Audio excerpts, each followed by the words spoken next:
आज की latest technology में एलिवेटर्स के अंदर कई टाइप के सेफ्टी मैकेनिज्म लगे रहते हैं। यदि एलिवेटर की रोप टूट गई या फिर एलिवेटर कहीं बीच में फंस गया तो घबराने की बिल्कुल भी जरूरत नहीं है।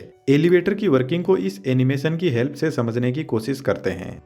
लिफ्ट को ही एलिवेटर बोलते हैं और जब हम लिफ्ट में एंटर करते हैं तो हम कुछ ऐसे डिब्बे में एंटर करते हैं, लेकिन यह केब एक फाइनल आउटपुट है जो हमें दिखाई देता है, लेकिन इसके पीछे मास्टरमाइंड मशीन रूम होता है।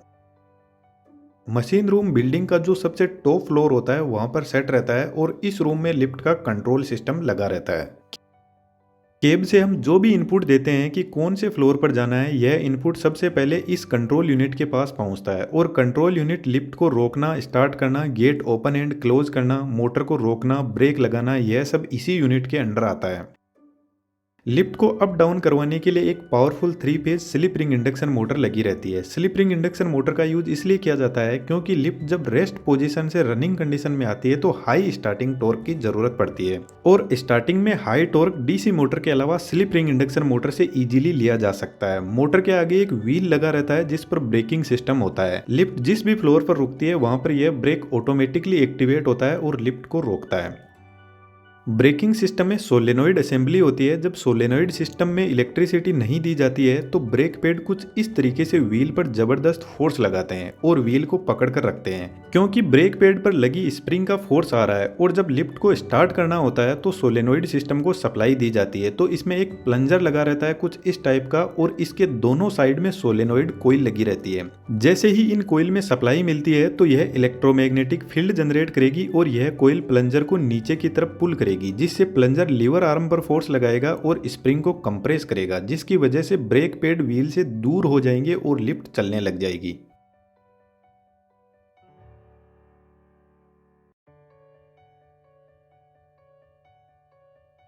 इस ब्रेकिंग मैकेनिज्म के आगे वोम गियर का सेटअप लगा रहता है। वोम गियर हाई टॉर्क जनरेट करने के लिए काम में लिया जाता है। यहाँ पर जो नीचे की तरफ गियर लगा है जो मोटर की शाफ्ट से डायरेक्ट कनेक्टेड है उसको वोम बोलते हैं और इसके ऊपर राउंड गियर लगा रहता है। इस गियर की कुछ खास बात है। एक तो यह वोम और राउंड गियर दोनों का रोटेशनल एक्सिस एक दूसरे के परपेंडिकुलर है। दूसरी सबसे इंपॉर्टेंट बात, सिर्फ वोम गियर ही राउंड गियर को रोटेट करवा सकता है, लेकिन राउंड गियर वापस वोम को रोटेट नहीं करवा सकता। इसका फायदा यह होता है कि यदि मोटर और ब्रेक फेल भी हो गए तो ऐसा नहीं है कि लिफ्ट फ्रीली हाई स्पीड में नीचे की तरफ जाएगी।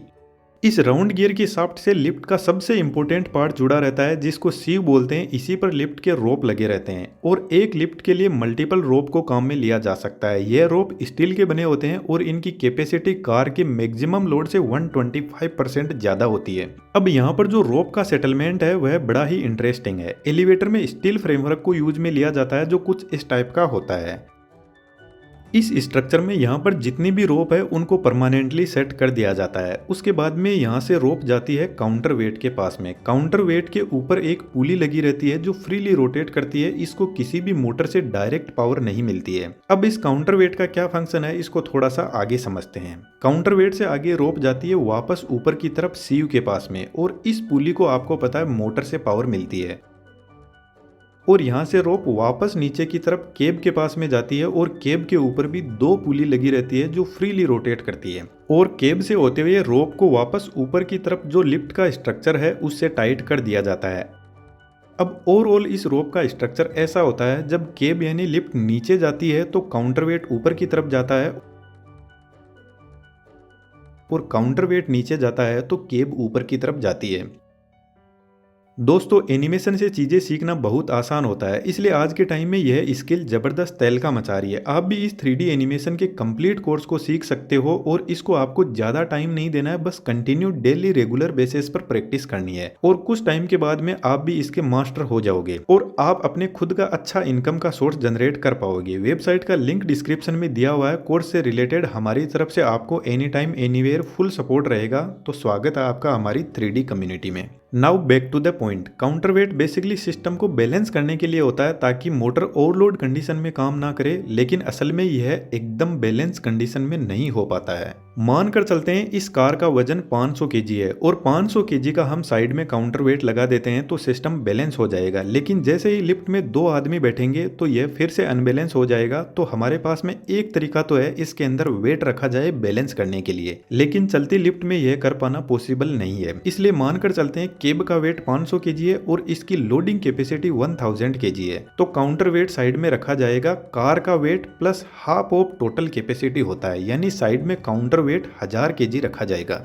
अब यदि लिफ्ट खाली है तो काउंटर वेट 500 केजी ज्यादा है और लिफ्ट फुल होगी तो 500 केजी कम हो जाएगा। इसका मतलब है लिफ्ट हमेशा अनबैलेंस ही रहती है। फिर भी काउंटर वेट को लगाया जाता है क्योंकि लिफ्ट ना ही तो हमेशा खाली रहती है और ना ही हमेशा फुल रहती है, तो मैक्सिमम टाइम लिफ्ट बैलेंस रह सके और मोटर को अननेसेसरी लोडिंग से बचाया जा सके, इसलिए काउंटर वेट लगाया जाता है। अब केब फ्रीली अप डाउन नहीं करती है। कार के साइड में गाइड रेल लगी रहती है टी शेप की और कार के ऊपर 3 व्हील लगे रहते हैं जो इस गाइड रेल पर कुछ इस तरीके से चलते हैं और यह व्हील कार के दोनों साइड में होते हैं। सेम ऐसे व्हील काउंटर वेट के लिए भी लगे रहते हैं गाइड करने के लिए।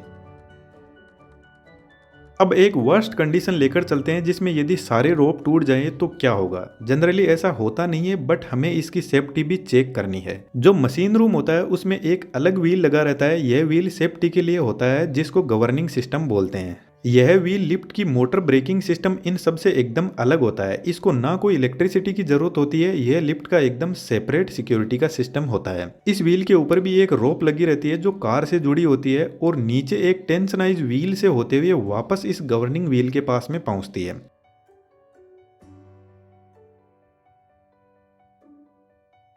जब लिफ्ट अप डाउन होती है तो यह गवर्निंग व्हील भी रोटेट करता है। यह व्हील लिफ्ट की स्पीड को चेक करता रहता है और इसमें लिफ्ट की स्पीड को सेट किया जाता है। मानकर चलते हैं लिफ्ट की स्पीड 3 मीटर पर सेकंड है। अब यदि केब की स्पीड 3 मीटर पर सेकंड से 15% कम या ज्यादा हो गई तो यह सिस्टम एक्टिवेट हो जाता है। अब देखना इंटरेस्टिंग होगा कि यह सिस्टम एक्टिवेट कैसे होता है। जैसे ही मेन रोप टूटती है तो केब स्पीड में नीचे जाना शुरू करेगी और इस व्हील के अंदर पिन होती है जो नॉर्मल कंडीशन में व्हील से अलग रहती है, और जैसे ही व्हील स्पीड में रोटेट करेगा तो यह पिन कुछ इस तरीके से व्हील को रोक देगी और व्हील के रुकते ही रोप भी रुक जाएगी। और रोप के रुकते ही कार के नीचे एक लीवर लगा रहता है जो रोप से जुड़ा होता है। जब रोप रुकेगी तो लीवर अपने आप ही ऊपर की तरफ पुल होगा और लीवर के साथ में कुछ ऐसा मैकेनिज्म तैयार किया जाता है कि गाइड रेल के दोनों तरफ वेजेस लगी रहती है, वह गाइड रेल को टच करेगी और उस पर फिसलने लग जाएगी। और लीवर जैसे जैसे टाइट होता जाएगा तो वेजेस गाइड रेल को जबरदस्त तरीके से पकड़ लेगी और जैसे हमारी गाड़ी के ब्रेक लगता है वैसे यहाँ पर भी ब्रेक लग जाएगा। अब मेन रोप के टूटते ही लिफ्ट बहुत नीचे नहीं जाएगी, सिर्फ कुछ ही फीट नीचे की तरफ जाएगी और ब्रेक लग जाएंगे और लिफ्ट में बैठे हुए लोगों को हल्का सा एक झटका महसूस होगा। मानकर चलते हैं इससे भी खराब कंडीशन, यदि यह ब्रेक भी फेल हो गए तो क्या होगा। जब केब नीचे ग्राउंड से टकराने वाली होती है तो वहां पर हाइड्रोलिक बफर लगे रहते हैं जो एक स्प्रिंग की तरह काम करते हैं, और केब जब नीचे इन स्प्रिंग पर गिरती है तो केब में बैठे हुए लोगों को ऐसा लगता है जैसे खिलाड़ी ने बॉल को कैच किया है। अब यहाँ पर झटका तो लगता है लेकिन ऐसा भी नहीं है कि आपका बहुत कुछ नुकसान हो जाएगा। बट दोस्तों बहुत ज्यादा क्रिटिकल कंडीशन में ही एलिवेटर फेल हो सकती है, जैसे कोई भूकंप आ गया, क्योंकि इसके कंट्रोल सिस्टम में मोटर की speed, brake system, lift speed और करंट, वोल्टेज, फ्रीक्वेंसी हर चीज की मॉनिटरिंग की जाती है, तो लिफ्ट के फेल होने के चांस ना के बराबर होते हैं। अब दोस्तों ऐसा 3D एनिमेशन आप भी सीख सकते हो। डिस्क्रिप्शन में वेबसाइट का लिंक दिया हुआ है, यदि आप इंटरेस्टेड हो तो ज्यादा सोचने से कंफ्यूजन होगा, इससे बेटर है उस काम को शुरू कर दिया जाए। अब अपनी जो कंटेंट लाइब्रेरी है उसको हमने बहुत बेहतरीन बनाने की कोशिश की है और फ्यूचर में उसको और अच्छा करने की हम कोशिश कर रहे हैं। तो इस बेहतरीन फ्री कंटेंट लाइब्रेरी को एक्सेस करने के लिए आपका चैनल को सब्सक्राइब करना तो बनता ही है। थैंक यू दोस्तों।